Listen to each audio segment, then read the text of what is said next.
फातिमा की रानी माँ, प्रभु यीशु की माँ, आसरा तू ही है माँ।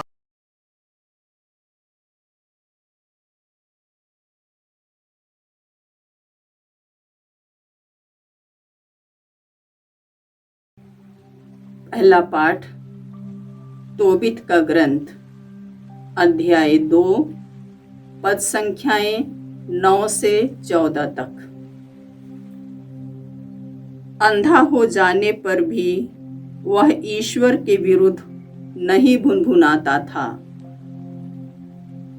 तोबित किसी दिन दफनाने के काम से थका मांदा घर लौटा और आंगन की दीवार के पास लेटकर सो गया। सोते समय अबाबिल के घोंसले से उसकी आंखों पर गरम बीट गिर गई, जिससे वह अंधा हो गया। ईश्वर ने तोबित पर यह विपत्ति आने दी, जिससे वह योब की तरह अगली पीढ़ियों के लिए धैर्य का आदर्श हो। तोबित ईश्वर पर श्रद्धा रखते हुए बचपन से ही उसकी आज्ञाओं का पालन करता आ रहा था और वह अंधा हो गया था। तब भी वह ईश्वर के विरुद्ध नहीं भुनभुनाता था। वह अटल विश्वास से ईश्वर पर श्रद्धा रखकर प्रतिदिन उसका धन्यवाद करता था। जिस प्रकार कुलपतियों ने धन्य योब का अपमान किया था, उसी प्रकार तोबित के संबंधी और परिचित उसकी जीवनचर्या के कारण यह कहते हुए उसका उपहास करते थे, जिसके लिए आप भिक्षादान करते और मुर्दों को दफनाते थे, वह आशा व्यर्थ ही है। किंतु तोबित उन्हें डांटकर यह उत्तर देता था, ऐसा मत कहिए। हम तो संतों की संतति हैं और उस जीवन की प्रतीक्षा करते हैं जिसे ईश्वर उन लोगों को प्रदान करेगा जो उसके प्रति ईमानदार रहते हैं। तोबित की पत्नी अन्ना प्रतिदिन बुनाई करती जाती थी और अपने हाथों की कमाई से जो खाद्य मिल सकता था घर ले आया करती थी।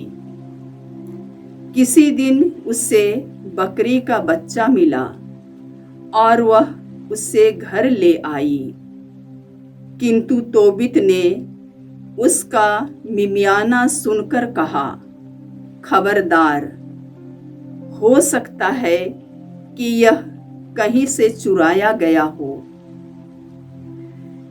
इससे इसके मालिक को लौटा दो, क्योंकि हम ना तो चुराया हुआ माल खा सकते और ना रख सकते हैं। इस पर उसकी पत्नी ने क्रुद्ध होकर उत्तर दिया, अब तो यह स्पष्ट हो गया है कि तुम्हारी आशा व्यर्थ ही थी और तुम्हारे भिक्षादान से कोई लाभ नहीं। और वह उसी प्रकार तोबित को फटकारा करती थी। प्रभु की वाणी। ईश्वर को धन्यवाद। भजन अनुवाक्य। ईश्वर पर भरोसा रखने वाले का मन दृढ़ रहता है। ईश्वर पर भरोसा रखने वाले का मन दृढ़ रहता है।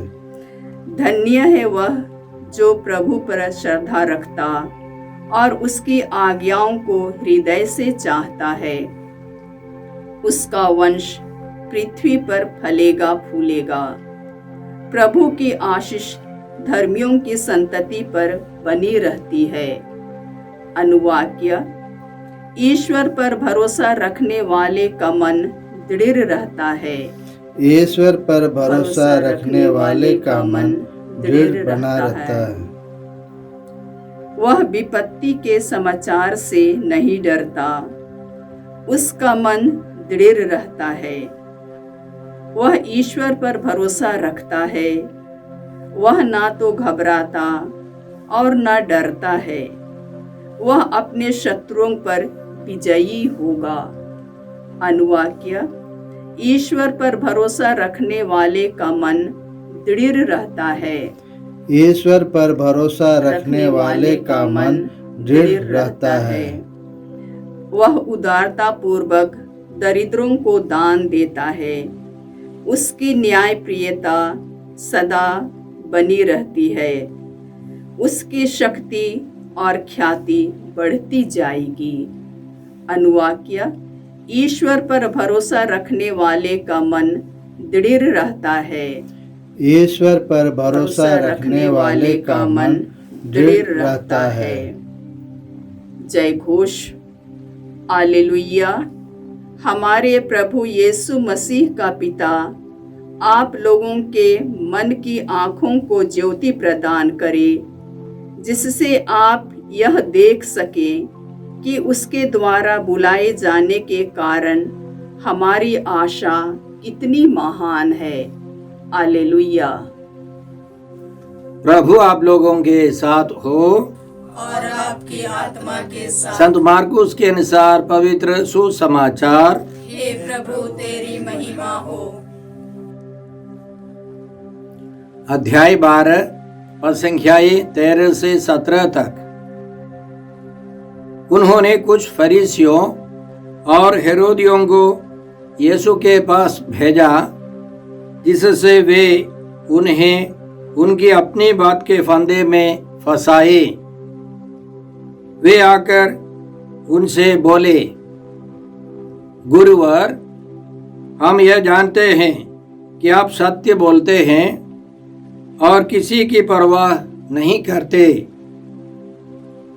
आप मुंह देखी बात नहीं करते, बल्कि सच्चाई से ईश्वर का मार्ग सिखलाते हैं।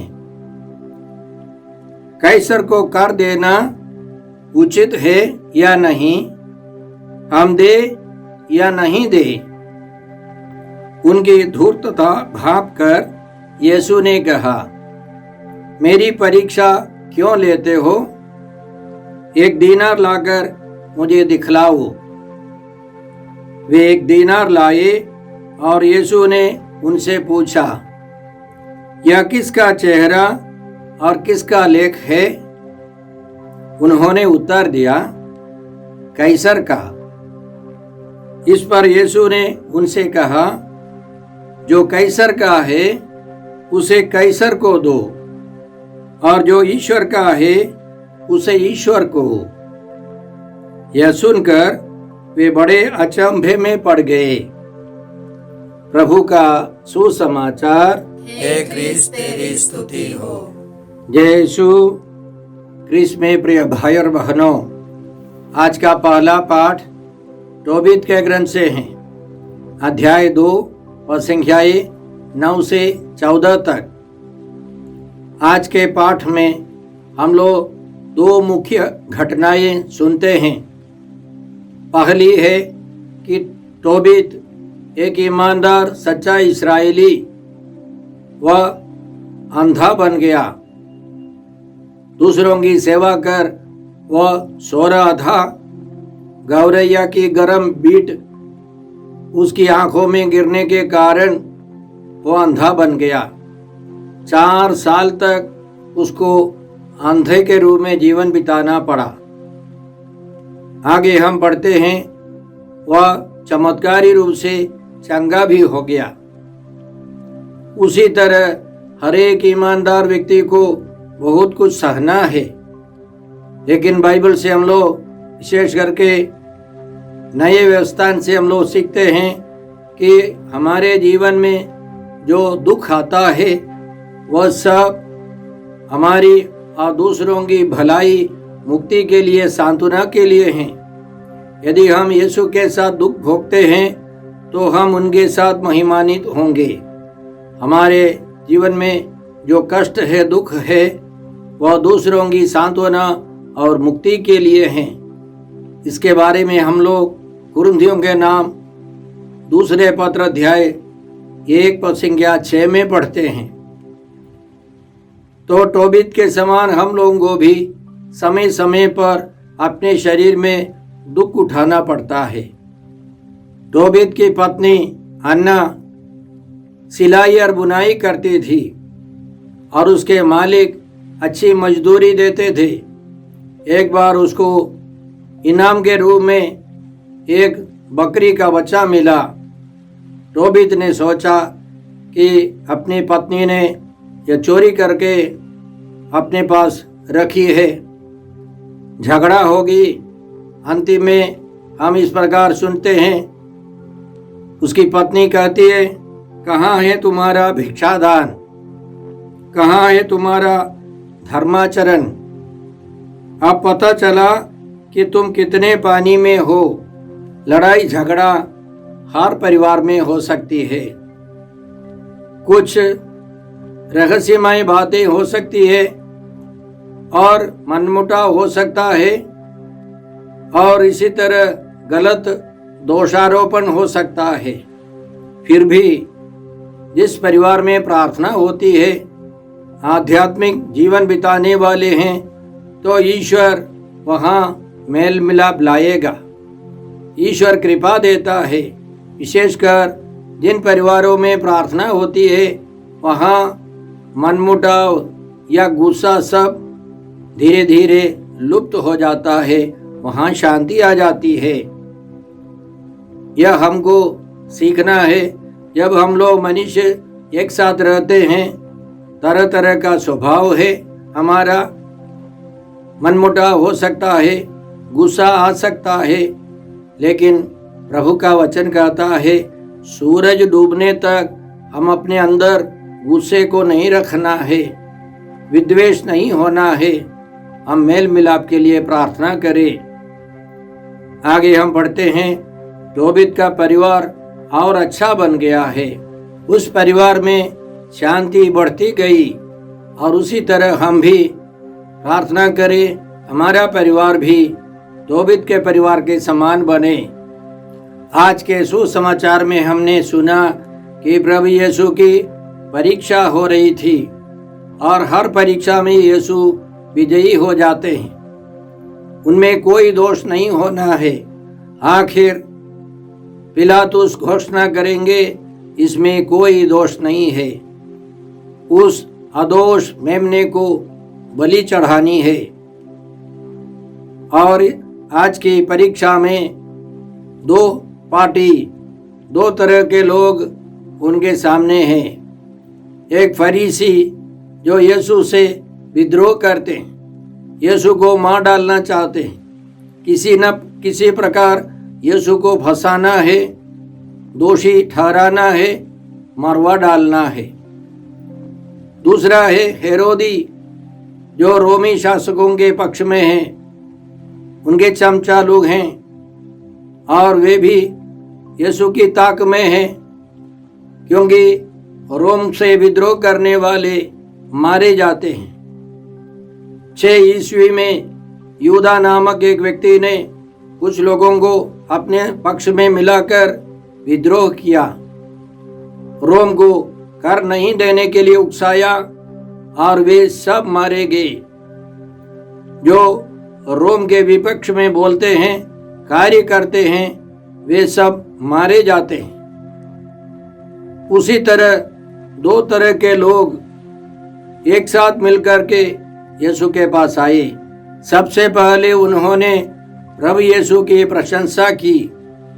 वे तो सच बोल रहे थे, लेकिन धोखा देने के लिए सच बोल रहे थे। और उन्होंने पूछा, कैसर को कर देना उचित है या नहीं, हम दे या नहीं दे। प्रभु यीशु यदि बोले हम लोग कर दे, तो यहूदी लोग, फरीसी लोग यीशु को पकड़ेंगे, यह कहकर यीशु विदेशी राजा के चमचे हैं, यदि यीशु बोले नहीं दे तो हेरोदी लोग पकड़ेंगे, यह राजद्रोही है, राजा के पक्ष में नहीं है और वे पकड़े जाएंगे। यीशु को पकड़ना अनिवार्य है उनके लिए। हाँ बोलने पर भी, नहीं बोलने पर भी यीशु पकड़े जाएंगे। लेकिन प्रभु यीशु सर्वशक्तिमान ईश्वर है, सर्वज्ञानी है, उनको कोई हरा नहीं सकता है। पवित्र आत्मा ने प्रभु यीशु को समझदारी दी, ज्ञान के शब्द दिए कि ये लोग यीशु को फंसाने के लिए आए हैं। वह एक विशेष वरदान है, ज्ञान के शब्द, वह काफी नहीं है। परिस्थिति से बचने के लिए एक और वरदान चाहिए, प्रज्ञा के शब्द। तो इसलिए प्रभु यीशु ने पवित्र आत्मा की प्रेरणा से कहा, 1 दीनार दिखाओ। और उन्होंने 1 दीनार यीशु को दिखाया। यीशु ने पूछा, यह किसका सिर है और इस सिक्के पर क्या लिखा है? और उन्होंने बताया, कैसर का है। एक साइड में कैसर के सिर चेहरे के साथ साथ लिखा है, यह ईश्वरीय कैसर है, अगस्तुस कैसर है। दूसरे साइड में लिखा है, वह महापुरोहितों का पुरोहित। यहूदियों के लिए यह सिक्का लेकर घूमना ही बहुत घृणा का कार्य है, वे पसंद नहीं करते थे। प्रभु यीशु ने उस सिक्के को अपने हाथ में लेकर बताया, जो कैसर का है कैसर को दो, जो ईश्वर का है ईश्वर को दो। बाइबल के सबसे रहस्यमय बातों में एक है प्रभु का यह वचन। यह समझना आसान नहीं है। कई तरह के लोग कई प्रकार का अर्थ निकालते हैं। सबसे पहले हम यह समझे कि कैसर एक मनुष्य है, एक राजा है, वो अल्पकालिक है। यहूदी लोग यह अच्छी तरह विश्वास करते थे कि ईश्वर सर्वशक्तिमान है, सब कुछ ईश्वर का है। नबी यशायाह का ग्रंथ अध्याय 66 में ईश्वर कहता है, सब कुछ मेरा है, मैंने अपने हाथों से सब कुछ बनाया है। यह इस्राएली लोग विश्वास करते थे। तो जब यीशु कह रहे थे कि जो कैसर का हो वो कैसर को दो, इसका मतलब यह है कि जो सरकार आती है जाती है उसके अधीन में हम लोगों को कुछ करना पड़ता है। हम लोगों को अल्पकालिक सरकार के नियम के अधीन रहना पड़ता है। लेकिन जब हम लोग अनंत ईश्वर के साथ, सर्वशक्तिमान, सर्वव्यापी, सर्वज्ञानी ईश्वर की आराधना स्तुति करेंगे, उनके साथ रिश्ता रखेंगे, तो सरकार बदलती रहेगी, अच्छी अच्छी सरकारें हमको मिलेगी। साथ साथ समाज में कुछ तो करना पड़ता है। सामाजिक न्याय के अनुसार जीवन बिताना है। वह बिल्कुल पवित्र राजा या पवित्र सरकार हो नहीं सकती है, क्योंकि मनुष्य है। हम सब मनुष्य है। हमारी सरकारों में कमजोरियां हैं, हमारे राष्ट्र नेताओं में तरह तरह की कमजोरियां हैं, फिर भी हमको समाज में रहना है। प्रभु यीशु ने मंदिर के कर को देने के लिए पेतरुस से कहा, एक मछली को मारो और उसके मुंह में एक सिक्का मिलेगा, उसको मंदिर में चढ़ाना। पेतरुस और यीशु के लिए कर के रूप में, टैक्स के रूप में देना है। प्रभु यीशु ने खुद मंदिर का कर दे दिया है।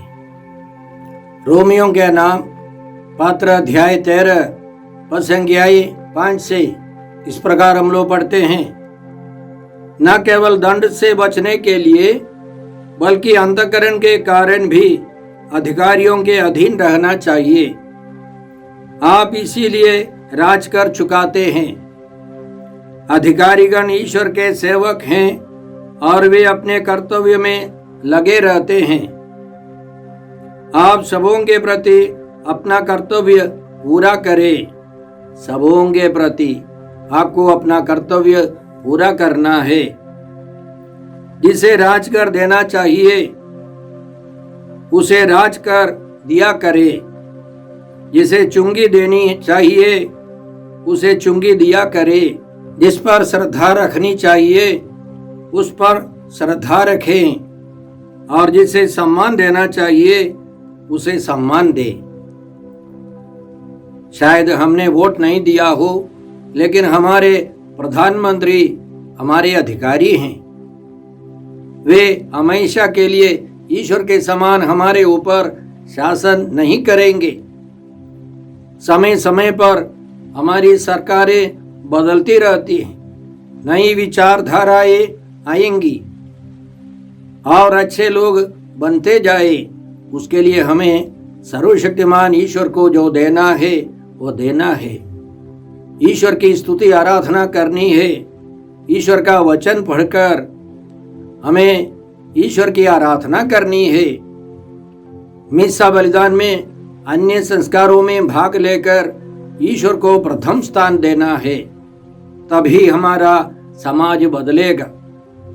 इसीलिए प्रभु यीशु हमें सिखाते हैं कि वर्तमान समाज में बहुत अच्छी बातें हैं, हम उनको बढ़ावा देने के लिए हमें साथ देना है।